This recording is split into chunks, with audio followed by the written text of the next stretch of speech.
നമസ്കാരം. ജൂൺ 4-ന് വടകരയിൽ എന്ത് സംഭവിക്കും എന്ന് തന്നെയാണ് കേരള രാഷ്ട്രീയം ഉറ്റുനോക്കുന്നത്. ലോക്സഭാ തെരഞ്ഞെടുപ്പിൽ ഏറ്റവും അധികം പോളിംഗ് രേഖപ്പെടുത്തിയ മണ്ഡലം 78.41% പോളിംഗ് ആണ് വടകരയിൽ രേഖപ്പെടുത്തിയത്. UDFിൻ്റെ സ്ഥാനാർത്ഥി ഷാഫി പറമ്പിലും LDFിൻ്റെ സ്ഥാനാർത്ഥി KK ശൈലജ ടീച്ചറും BJP സ്ഥാനാർത്ഥി അതായത് NDA സ്ഥാനാർത്ഥി പ്രഫുൽ കൃഷ്ണയുമായിരുന്നു. വീറും വാശിയോടും കൂടിയ ഒരു മത്സരം അത് വടകരയിൽ തന്നെയാണ് നടന്നിട്ടുള്ളതെന്ന് തന്നെയാണ് പോളിംഗ് ശതമാനം കാണുമ്പോൾ നമുക്ക് വ്യക്തമായി ഉറപ്പിച്ച് പറയാൻ കഴിയുന്നത്. ഏറ്റവും കൂടുതൽ വാർത്തകളിൽ ഇടം നേടിയ, വിവാദങ്ങൾ ഒരുപാട് പൊട്ടിപ്പുറപ്പെട്ട ഒരു മണ്ഡലം. ആ മണ്ഡലത്തിൽ എന്താകും ജൂൺ 4-ന് സംഭവിക്കുക എന്ന ഒരു റിപ്പോർട്ട്, ഒരു ഏകദേശ റിപ്പോർട്ട്, കണക്കുകൾ ഒക്കെ പുറത്തു വന്നുകൊണ്ടിരിക്കുകയാണ്. ഷാഫിയെക്കുറിച്ച് DCCയുടെ പ്രതീക്ഷ എന്താണെന്നും CPMൻ്റെ കണക്കുകൾ എന്താണ് പറയുന്നതെന്നും നമുക്കൊന്ന് പരിശോധിക്കാം. അതായത് ബൂത്ത് തല, ബ്രാഞ്ച് തല കണക്കുകൾ ഇപ്പോൾ പുറത്തു വരുമ്പോൾ മനസ്സിലാക്കാൻ സാധിക്കുന്നത് 1200-നും 1400-നും ഇടയിലുള്ളൊരു ഭൂരിപക്ഷത്തിന് KK ശൈലജ ടീച്ചർ ജയിക്കും എന്ന് തന്നെയാണ് CPMൻ്റെ കണക്ക് കൂട്ടൽ.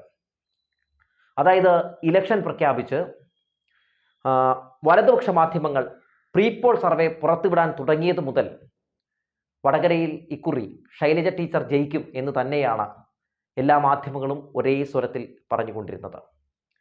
ശൈലജ ടീച്ചർ അല്ലാതെ മറ്റാർക്കും ഇക്കുറി വടകര കിട്ടില്ല എന്ന് രാഷ്ട്രീയ നിരീക്ഷകരും ഉറച്ച ശബ്ദത്തിൽ വിളിച്ചു പറയുന്ന സാഹചര്യമുണ്ടായി. ഇക്കുറി വടകര തിരിച്ചുപിടിക്കാൻ KK ശൈലജ ടീച്ചർ എന്ന ജനകീയയായ വനിതാ നേതാവിനെയാണ് LDF കളത്തിലിറക്കുന്നത് എന്ന വാർത്ത പുറത്തു വരാൻ തുടങ്ങിയപ്പോൾ, ആ സ്ഥാനാർത്ഥി പ്രഖ്യാപനം ഉണ്ടായപ്പോൾ മുതൽ കേരളം വലിയ ആവേശത്തിലായിരുന്നു, വടകര വലിയ ആവേശത്തിലായിരുന്നു. ആരോഗ്യവകുപ്പ് മന്ത്രിയായിരുന്ന സമയത്ത് സ്വന്തം ജീവൻ പോലും നോക്കാതെ ജനങ്ങൾക്കിടയിലേക്ക് ഇറങ്ങി വന്ന ജനങ്ങളുടെ ഹൃദയം കീഴടക്കിയ ശൈലജ ടീച്ചർക്ക് ഇക്കുറി ജനങ്ങൾക്ക് തിരിച്ചൊരു പ്രത്യുപകാരം ചെയ്യാൻ കിട്ടുന്ന ഒരു സാഹചര്യമാണ്.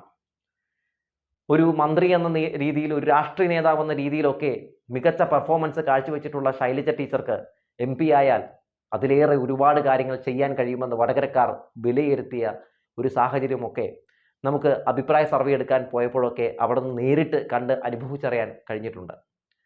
എന്തായാലും വടകരയിൽ ഇക്കുറി സംഭവിക്കാൻ പോകുന്നത് ശൈലജ ടീച്ചർ ജയിക്കും എന്ന ഒരു കാര്യം തന്നെയാണെന്ന് നമുക്ക് കണക്കുകൾ പരിശോധിക്കുമ്പോൾ മനസ്സിലാക്കാൻ സാധിക്കുന്നുണ്ട്. ടീച്ചറാണ് സ്ഥാനാർത്ഥി എന്നറിഞ്ഞപ്പോൾ UDFിൻ്റെ ക്യാമ്പിൽ വലിയ രീതിയിലുള്ള ഞെട്ടലായിരുന്നു. ആദ്യം K മുരളീധരൻ, അതായത് അവിടെ സിറ്റിംഗ് MP തന്നെ മത്സരിക്കട്ടെ എന്ന തീരുമാനമെടുക്കുന്നു. K മുരളീധരൻ വോട്ട് തേടി പ്രചാരണം ആരംഭിക്കുന്നു. പിന്നീട് മുരളിയെ കൊണ്ട് കൂട്ടിയാൽ കൂടില്ല എന്ന് മനസ്സിലാക്കുമ്പോൾ മുരളിയെ നേരെ തൃശ്ശൂരിലേക്ക് തട്ടുന്നു. പിന്നീട് ഷാഫി പറമ്പിലിനെ അവിടെ കൊണ്ടുപോയി ഇറക്കുകയാണ്. ഈ പൗരത്വ ഭേദഗതി നിയമമൊക്കെ ചർച്ച ചെയ്യുമ്പോൾ വടകരയ്ക്ക് ആവശ്യം ഈ പറയുന്നത് പോലെ ഒരു മുസ്ലിം ന്യൂനപക്ഷത്തിൽപ്പെട്ട ഒരാളാണ് എന്നൊരു തോന്നലുണ്ടാകുന്നു. അങ്ങനെ ഷാഫി പറമ്പിലിനെ അവിടെ കൊണ്ടുപോയി ഇറക്കുന്നു. പിന്നീടാണ് ഷാഫിക്ക് ഒരു കാര്യം മനസ്സിലാകുന്നത്, ന്യൂനപക്ഷങ്ങൾ മുഴുവൻ ശൈലജ ടീച്ചർക്കൊപ്പമാണെന്ന്. ഈ സ്ഥാനാർത്ഥി പ്രഖ്യാപനമൊക്കെ നടത്തി കഴിഞ്ഞ ശേഷം, ഈ ഇലക്ഷൻ പ്രഖ്യാപിച്ച ശേഷമാണല്ലോ പൗരത്വ ഭേദഗതി നിയമം പ്രാബല്യത്തിൽ വരുന്നത്. അത് പ്രാബല്യത്തിൽ വന്നപ്പോൾ ഇങ്ങനൊരു നിയമം ഇവിടെ നടപ്പിലാക്കാൻ പറ്റില്ല എന്ന് ഉറച്ച ശബ്ദത്തിൽ മുഖ്യമന്ത്രി പിണറായി വിജയൻ കേന്ദ്ര സർക്കാരിനോട് പറയുന്നു. മിനിറ്റുകൾ കഴിഞ്ഞില്ല, ശൈലജ ടീച്ചർ ഒരു നൈറ്റ് മാർച്ച് നടത്തുന്നു. അണിനിരുന്നത് ലക്ഷക്കണക്കിന് ന്യൂനപക്ഷങ്ങളാണ്, ലക്ഷക്കണക്കിന് ആളുകളാണ്. അത് കണ്ട് ഈ പറയുന്നത് പോലെ ഷാഫിയുടെ കണ്ണ് തള്ളി എന്ന് പറയാതെ വയ്യ. അതിനുശേഷമാണ് ശൈലജ ടീച്ചറിനെ വർഗീയവാദിയാക്കി ചിത്രീകരിക്കാൻ വേണ്ടി നിരവധി കള്ളപ്രചരണങ്ങളുമായി ഈ UDFിൻ്റെ സൈബർ വിങ് രംഗത്തേക്ക് വന്നത്. ടീച്ചറിനെ വ്യക്തിഹത്യ ചെയ്തുകൊണ്ട്, തേജോവധം ചെയ്തുകൊണ്ട് അവർ കാണിച്ചു കൂട്ടിയ തോന്നിവാസങ്ങളെക്കുറിച്ച് ടീച്ചർ തന്നെ അവസാനം ഒരു വാർത്താ സമ്മേളനം വിളിച്ച് പറയേണ്ട സാഹചര്യമുണ്ടായി. സ്ഥാനാർത്ഥിയും UDFിൻ്റെ സൈബർ വിങ്ങുമൊക്കെ തന്നെ വല്ലാത്ത രീതിയിൽ മോശമായി ചിത്രീകരിച്ചുകൊണ്ട് നടത്തുന്ന വ്യാജ പ്രചരണങ്ങൾ ഏറെ വേദനിപ്പിക്കുന്നുവെന്ന് ടീച്ചർ പറഞ്ഞ കാഴ്ചയും, പിന്നീട് ടീച്ചറിൻ്റെ പരാതിയുടെ അടിസ്ഥാനത്തിൽ അറസ്റ്റ് ചെയ്തത് യൂത്ത് കോൺഗ്രസിൻ്റെ ചില ആളുകളെയാണ്. ആരാണ് ഈ പറയുന്നത് പോലെ അവിടെ ഷാഫി പറമ്പിലിൻ്റെ തെരഞ്ഞെടുപ്പ് ചുമതലയുമായി രംഗത്തേക്ക് ഇറങ്ങിയത്? രാഹുൽ മാങ്കൂട്ടമാണ്. വ്യാജ ID കാർഡൊക്കെ ഉണ്ടാക്കി എന്ന ആരോപണം നേരിടുന്ന, നാക്കിന് എല്ലില്ലാതെ എന്ത് പിച്ചുമ്പയും വിളിച്ചു പറയുന്ന, ഒരു സംസ്കാരവുമില്ലാത്ത രാഹുൽ മാങ്കൂട്ടത്തെ അത് ഏൽപ്പിച്ചപ്പോൾ തന്നെ ഇതൊക്കെ നമ്മൾ പ്രതീക്ഷിച്ചതാണ്, ഞങ്ങൾക്കിതിൽ പങ്കില്ല എന്ന് ആദ്യം പറഞ്ഞു. പിന്നീട് അറസ്റ്റ് ചെയ്യപ്പെട്ടതൊക്കെ ഈ യൂത്ത് കോൺഗ്രസിൻ്റെ ആൾക്കാരൊക്കെ ആയിരുന്നു. എന്തായാലും ഈ രാഹുൽ മാങ്കൂട്ടം അവിടെ ഇറങ്ങിയതുകൊണ്ട് വലിയ ഗുണമുണ്ടായിട്ടോ LDFന്. അതായത് ഷാഫിക്ക് കിട്ടാനുള്ള 10 വോട്ട് കൂടി കിട്ടാത്ത അവസ്ഥയുണ്ടായി. ന്യൂനപക്ഷങ്ങളെയൊക്കെ ഒന്ന് കയ്യിലാക്കാൻ വേണ്ടി ചില ഗംഭീര കളികളൊക്കെ കളിച്ചു. ടീച്ചറെ വർഗീയവാദിയാക്കുന്നതിന് വേണ്ടി ടീച്ചർ മുഹമ്മദ് നബിക്കെതിരെ സംസാരിച്ചു എന്നൊരു കള്ളപ്രചരണം അടിച്ചിറക്കി പൊളിഞ്ഞു. അതുപോലെ തന്നെ AP മുഹമ്മദ് അബൂബക്കറിൻ്റെ ലെറ്റർ പാഡ് ഉണ്ടാക്കി മുസ്ലിയാരുടെ ലെറ്റർ പാഡിൽ ടീച്ചറിനെ ബോംബമാണെന്ന് വിളിക്കണം എന്ന് പറഞ്ഞൊരു കള്ളപ്രചരണം അടിച്ചു വിട്ടു, അതും പൊളിഞ്ഞു. അങ്ങനെ തുടങ്ങി നിരവധി വ്യാജ പ്രചരണങ്ങൾ നമ്മൾ കണ്ടതാണ് ഈ ഇലക്ഷനിൽ. അതൊക്കെ മുസ്ലിം ന്യൂനപക്ഷം ചവിട്ടിത്തെറിപ്പിച്ചിട്ടുണ്ടാകും എന്ന കാര്യത്തിൽ ഒരു സംശയവും വേണ്ട. ശൈലജ ടീച്ചറിനെ ഒരു വർഗീയവാദിയായി ചിത്രീകരിച്ച് മുസ്ലിം ന്യൂനപക്ഷങ്ങളുടെ വോട്ട് തട്ടിയെടുക്കാൻ വേണ്ടി കാണിച്ച തന്ത്രം എന്തായാലും ന്യൂനപക്ഷങ്ങൾ മനസ്സിലാക്കിയിട്ടുണ്ട്. ശൈലജ ടീച്ചറിനെ പോലെ എല്ലാവരും ആരാധിക്കുന്ന, എല്ലാവരും ഇഷ്ടപ്പെടുന്ന ഒരു നേതാവിനെ വർഗീയവാദിയാക്കാൻ ശ്രമം നടത്തിയവർക്കെതിരെ തക്കതായ മറുപടി വോട്ടിലൂടെ എന്തായാലും ന്യൂനപക്ഷങ്ങൾ കൊടുത്തിട്ടുണ്ടാകുന്ന കാര്യത്തിൽ ഒരു സംശയവും വേണ്ട. അതുകൊണ്ടാണ് ഇത്തവണ വടകരയിൽ വലിയ പോളിംഗ് രേഖപ്പെടുത്തിയത്. ആ പോളിംഗ് മുഴുവൻ ടീച്ചറിന് അനുകൂലമായ സാഹചര്യം ഉണ്ടാക്കുന്നതിലേക്ക് വഴിവെക്കും എന്നാണ് കണക്കുകൾ കാണുമ്പോൾ നമുക്ക് മനസ്സിലാക്കാൻ സാധിക്കുന്നത്.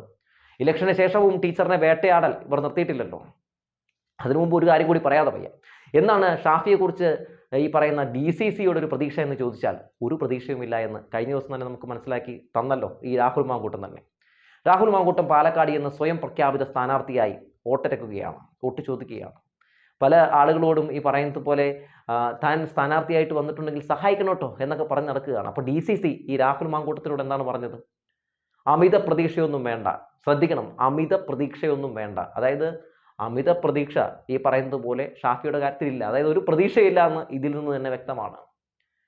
വലതുപക്ഷ മാധ്യമങ്ങൾ പോലും ഒരു പ്രതീക്ഷ പറയാത്തിടത്ത്, സ്വന്തം നേതാക്കളും അണികളും പോലും പ്രതീക്ഷ പറയാത്തൊരിടത്ത് എങ്ങനെയാണ് DCCക്ക് ഉറച്ച നിലപാടോടുകൂടി തന്നെ ഇവിടെ ഷാഫി ജയിക്കുമെന്ന് വ്യക്തമായി പറയാൻ കഴിയുക? അതുകൊണ്ട് ആ DCCയുടെ പ്രതീക്ഷ എത്രത്തോളമാണെന്നുള്ള കാര്യമൊക്കെ അതിൽ നിന്ന് നമുക്ക് വ്യക്തമായതാണ്. ഇലക്ഷന് ശേഷവും ശൈലജ ടീച്ചറിനെ വേട്ടയാടുന്നത് ഈ യൂത്ത് കോൺഗ്രസ്സുകാർ നിർത്തിയിട്ടില്ലല്ലോ. യൂത്ത് കോൺഗ്രസിൻ്റെ അധ്യക്ഷനായിട്ടുള്ള രാഹുൽ മാങ്കൂട്ടം ശശികലയുടെയും ശൈലജ ടീച്ചറുടെയും ഫോട്ടോ പോസ്റ്റ് ചെയ്തുകൊണ്ട് ടീച്ചറെ വർഗീയവാദിയാക്കി ചിത്രീകരിക്കാൻ ഒരു ശ്രമം നടത്തിയത് ആരും മറന്നു കാണില്ല. അതിന് മലയാളികൾ തക്കതായ മറുപടി കൊടുത്ത് രാഹുൽ മാങ്കൂട്ടത്തെ കണ്ടം വഴി ഓടിച്ച കാഴ്ചയും നമ്മൾ കണ്ടു. ഇപ്പോൾ കഴിഞ്ഞ ദിവസം തന്നെ UDF RMPയും കൂടി ഞങ്ങൾ വർഗീയ വിദ്വേഷ പ്രചാരണത്തിനെതിരെയാണ് എന്ന രീതിയിൽ ഒരു ജനകീയ ക്യാമ്പയിൻ അവർ സംഘടിപ്പിക്കുകയാണ്. അതായത് വർഗീയ പ്രചാരണം മുഴുവൻ നടത്തിയത് ഈ പറയുന്നത് പോലെ CPM ആണെന്ന് വരുത്തി തീർക്കാൻ വേണ്ടി, LDF ആണെന്ന് വരുത്തി തീർക്കാൻ വേണ്ടി നടത്തിയ ഒരു നാടകമാണ്. പക്ഷെ നാടകം അവസാനം RMPയുടെ നേതാവ് KS ഹരിഹരൻ തന്നെ പൊളിച്ചടക്കി. അതായത് മൈക്കിന് മുമ്പിൽ നിന്ന് വിളിച്ച് പറയുകയാണ്. എന്താണ് വിളിച്ച് പറയുന്നത്? മഞ്ജു വാര്യർക്കെതിരെയും അതുപോലെ തന്നെ ശൈലജ ടീച്ചർക്കെതിരെയും ലൈംഗിക അധിക്ഷേപം നടത്തുന്നു.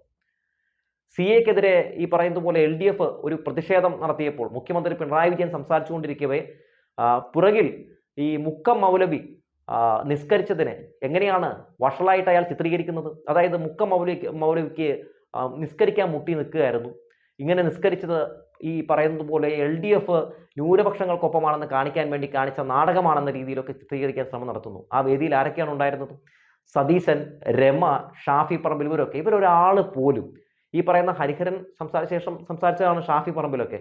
ഷാഫി പോലും ഇത് പറഞ്ഞത് തെറ്റായിപ്പോയി, ഇതൊരു സ്ത്രീ വിരുദ്ധതയാണ്, ഇങ്ങനെ പറയാൻ പാടില്ല, അല്ലെങ്കിൽ ഇപ്പോൾ പറഞ്ഞത് വർഗീയതയാണ് എന്നൊന്നും പറഞ്ഞില്ലല്ലോ. എപ്പോഴാണ് ഇവർ പറയുന്നത്? മാധ്യമങ്ങളിൽ വാർത്തയാകുമ്പോൾ, ഇത് ചർച്ച ചെയ്യപ്പെടുമ്പോൾ, ഇതൊക്കെ ഇങ്ങനെ സംഭവിക്കുമ്പോൾ പറയുകയാണ് KS ഹരിഹരൻ മാപ്പ് പറഞ്ഞല്ലോ എന്ന്. KS ഹരിഹരൻ മാപ്പ് പറഞ്ഞു, നിങ്ങൾ മാപ്പ് പറഞ്ഞോ? ഒരു മാപ്പ് പറഞ്ഞതുകൊണ്ട് തീരാവുന്ന അല്ലെങ്കിൽ തീർക്കാവുന്ന ഒരു വിഷയമാണോ അത്? അയാൾ അത്തരത്തിലൊരു വഷളത്തരം, ഒരു അശ്ലീലം വിളിച്ചു പറയുമ്പോൾ, ഒരു ആഭാസത്തരം കാണിക്കുമ്പോൾ അവിടെ നിന്ന് കൈയടിച്ച് ആസ്വദിച്ചവരൊക്കെ പിന്നീട് പിടിക്കപ്പെടുമ്പോൾ ഞങ്ങളിതിലൊന്നും ഉണ്ടായിരുന്നില്ലപ്പാ എന്ന് പറഞ്ഞ് ഹരിഹരന്റെ തലയിൽ വെച്ച് കിട്ടി രക്ഷപ്പെടുന്ന സാഹചര്യമല്ലേ നമ്മൾ കണ്ടത്.